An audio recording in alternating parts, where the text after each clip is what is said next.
C'est Marc 10, je crois. Marc 10, verset 46. Marc, on va lire la parole dans le livre de Marc, chapitre 10, le verset 46. À partir du verset 46. Je lis la parole du Seigneur. Amen. Ils arrivèrent à Jéricho, et lorsque Jésus en sortit avec ses disciples et une assez grande foule, le fils de Timée, Bartimée, mendiant aveugle, était assis au bord du chemin. Il entendit que c'était Jésus de Nazareth, et il se mit à crier, « Fils de David, Jésus, aie pitié de moi. » Plusieurs le reprenaient pour le faire taire, mais il criait beaucoup plus fort, « Fils de David, aie pitié de moi. » Jésus s'arrêta et dit, « Appelez-le. » Ils appelèrent l'aveugle en lui disant, « Prends courage, lève-toi, il t'appelle. » L'aveugle jeta son manteau et se levant d'un bond, vint vers Jésus. Jésus, prenant la parole, lui dit, « Que veux-tu que je te fasse ?» Rabouni, lui répondit l'aveugle, « Je veux recouvrer la vue. » Et Jésus lui dit, « Va, ta foi t'a sauvé. » Aussitôt, il recouvra la vue et suivit Jésus dans le chemin. Amen. Seigneur, merci pour ta présence dans l'Assemblée des Saints. Seigneur, nous voulons parler de ta part et nous voulons aussi écouter de ta part, Seigneur. Ouvre-nous les oreilles spirituelles afin que nous puissions écouter ta parole et ouvre-nous les yeux spirituels afin que nous puissions voir le merveille de ta gloire. Merci Jésus, que tout esprit qui ne confesse pas ton nom, Seigneur, soit mis hors d'état de lui et que seul le Saint-Esprit prenne place en ce lieu, Seigneur. Je réjouis une muraille de feu tout autour de ce lieu, Seigneur. Au nom de Jésus. Amen. Alléluia. Amen. Amen. Tout à l'heure, on était dans la joie, mais apparemment, on a perdu la joie. Excusez-moi, si je vous ai heurté sur ce qui concerne la Bible, ce n'est que normal. Amen. Ce n'est que normal qu'un enfant de Dieu doit avoir une Bible. Pour lire à la maison, étudier la parole. La Bible dit, mon peuple périt faute de connaissance. Mais tu ne peux pas avoir la connaissance si tu n'as pas de Bible. Alléluia. D'autant plus qu'on ne vient même pas aux enseignements le mercredi, c'est ça? Voilà. On cumule tous les défauts. Excusez-moi, je vais pas être méchant ce matin. Je ne suis pas méchant. C'est la vérité, amen. On dit la vérité blesse. Je me rappelle quand on était jeune dans la foi,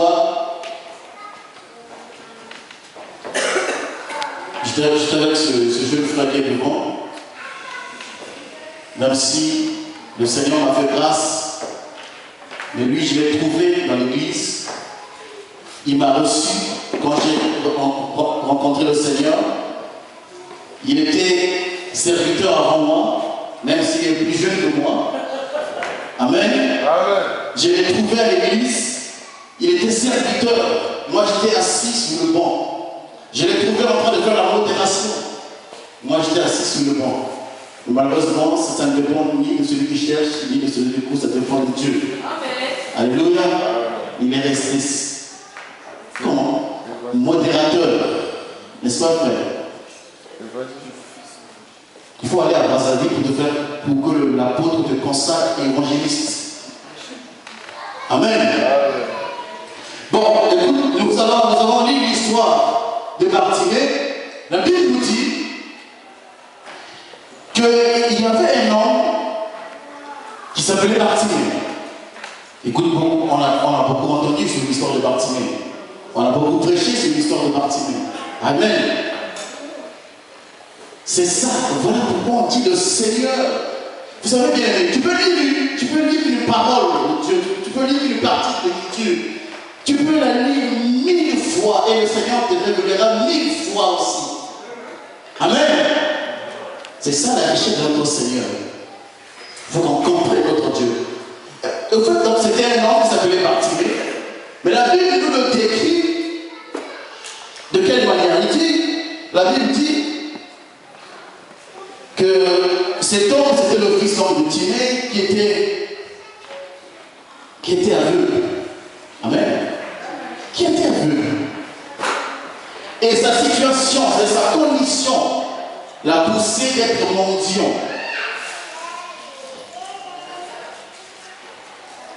Mais au XXIe siècle, les aveugles, il y a beaucoup de solutions qui sont proposées pour les aveugles. Amen. Mais au temps où se déroule cette histoire, dans cet homme s'est retrouvé dans cette situation, il était mendiant, il était assis au bord du chemin, délaissé. Et la Bible dit que Jésus, ils arrivaient à Jéricho. En fait, Jésus partait à Jérusalem. Et il rentre dans la ville qu'on appelle Jéricho. Et quand Jésus sort de la ville pour continuer dans sa route, cet homme, Bartimée, il entendit que c'était Jésus de Nazareth. Amen. Bartimée, cet homme qui était aveugle, laissé au bord du chemin, entend que c'est Jésus de Nazareth. Alors, qu'est-ce qu'il fait? Et se mit, dit la Bible, à crier. Il se mit à crier. Il dit, Fils de David.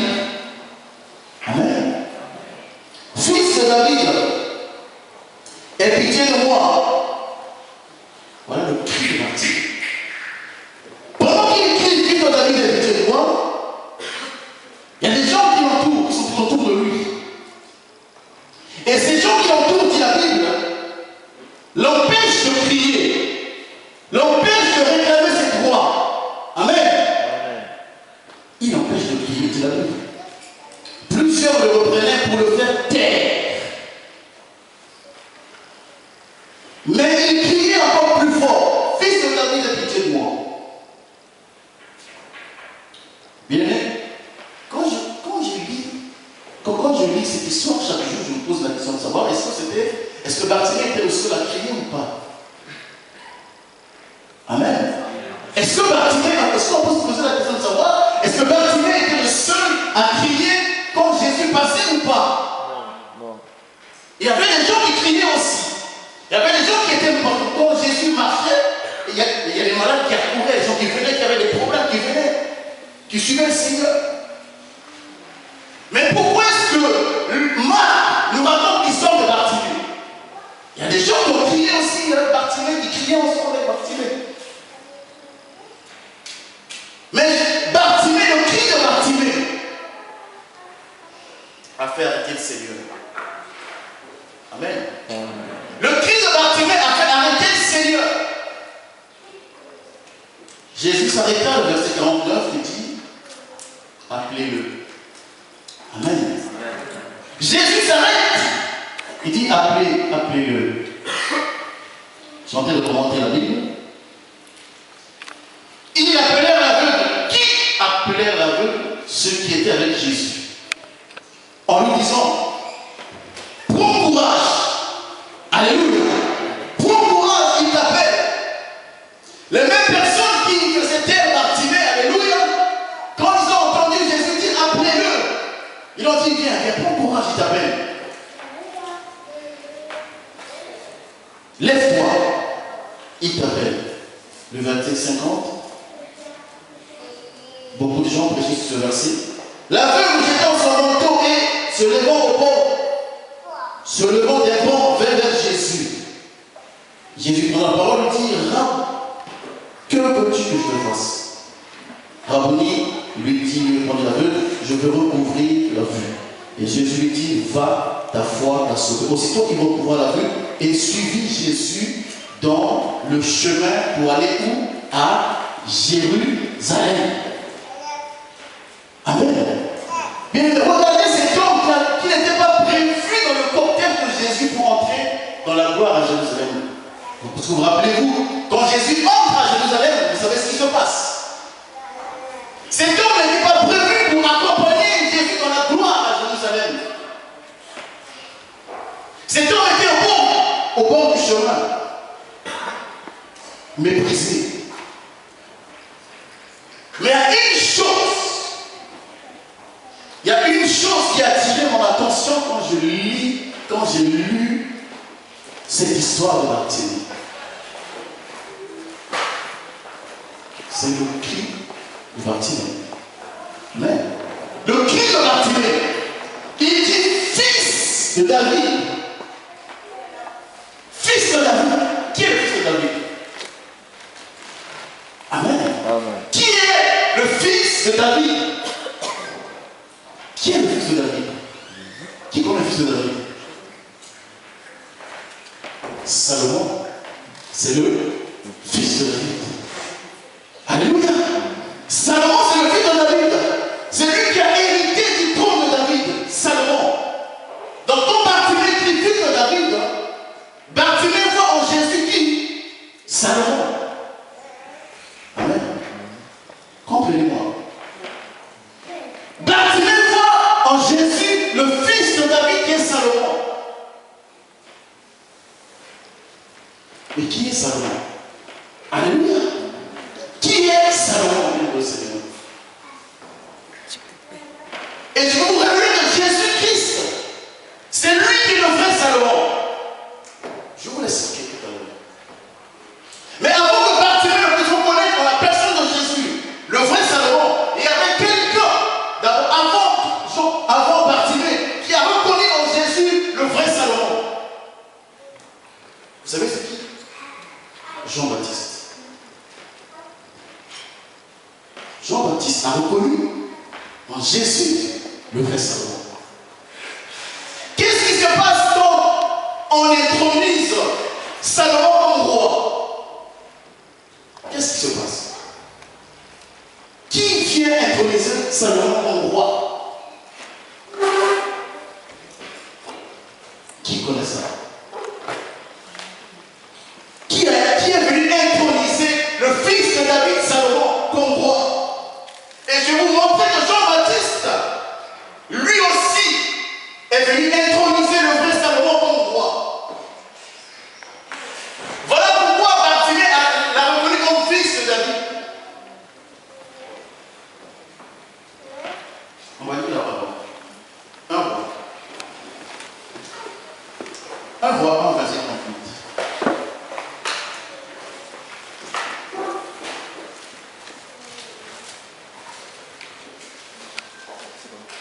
Un roi 1, verset 38.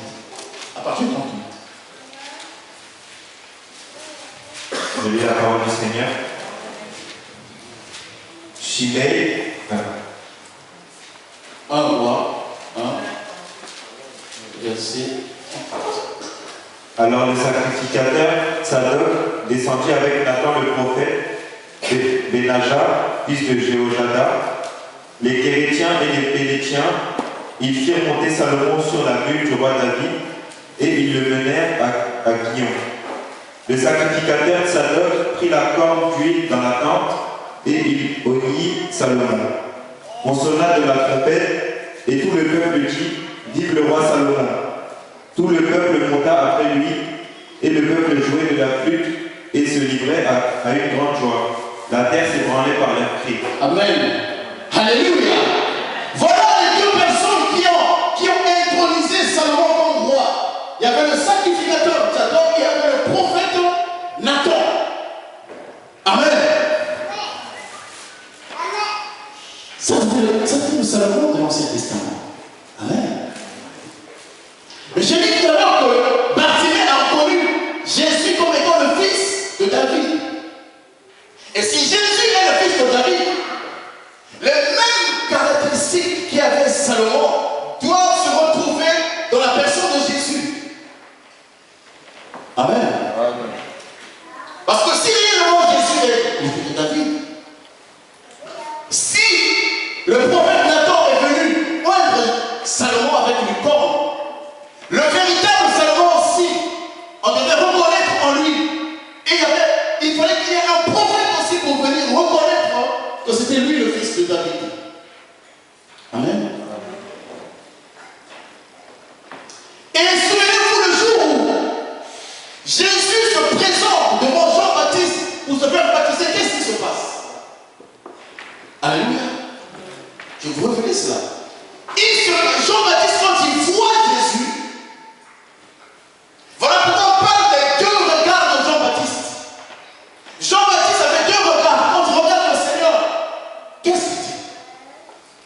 péché, il dit quoi? Voici l'agneau de Dieu qui fait quoi? Voici l'agneau de Dieu qui ôte le péché du monde. Quand Jean-Baptiste reconnaît Jésus comme l'agneau de Dieu, Jean-Baptiste se met dans la peau du sacrificateur. Alléluia. Jean-Baptiste se met dans la peau du sacrificateur. Et en tant que sacrificateur, il reconnaît Jésus comme étant l'agneau de Dieu qui ôte le péché du monde. Alléluia. Amen. Souvenez-vous le sacrificateur Tchador qui est venu, qui a accompagné Nathan pour peindre Salomon.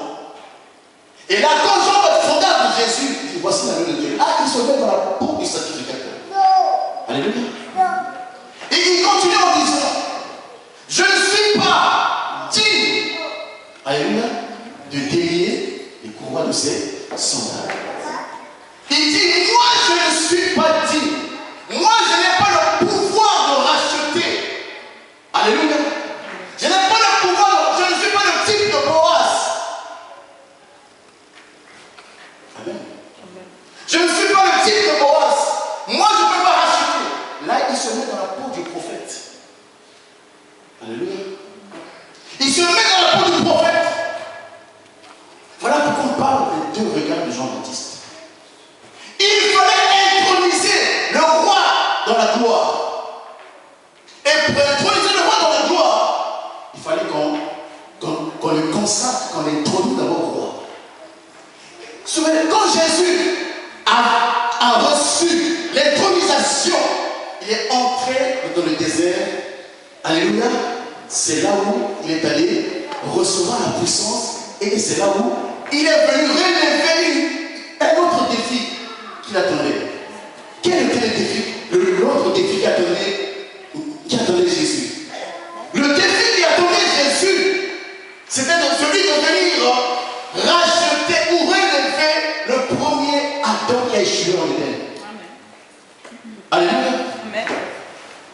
Je vais revenir dans le verset. Vous en faites pas. Parce que Dieu a établi son trône dans le ciel. Son royaume dans le ciel, tout le ciel. Et il crée l'homme à son image et à sa ressemblance. Et il le met dans le jardin d'Éden. Pour qu'il soit un Dieu humain. Alléluia. Adam était comme Dieu en Éden. Il dit qu'il dominera sur ça. Mais qu'est-ce qui se passe? Il y a quelqu'un qui a envié la position d'Adam. Alléluia. Il a d'abord cherché à envier la position de Dieu. Alléluia. Il échoue avec Dieu. Et quand il échoue avec Dieu, il vient maintenant tenter le Dieu terrestre qui est Adam. Alléluia. Et c'est là où il réussit à ravir la domination qui était en Adam. Alléluia. Et il fallait que, comme la domination est spirituelle, comment d'abord pour être spirituel? Alléluia. Il fallait que Jésus-Christ, le deuxième, le véritable Adam, vienne, pas comme une âme vivante, mais comme un esprit vivifiant. Il fallait d'abord qu'il vienne d'abord relever le défi du premier Adam qui est échoué en Éden. Alléluia. Voilà pourquoi, après qu'on ait intronisé Jésus par Jean-Baptiste, il va dans le désert, alléluia, pour relever le défi du premier Adam qui a échoué en Éden. Alléluia. Après la réalité, il est parti. Il part, il relève le défi. Donc il lave le premier Adam. Il sort vainqueur. Alléluia.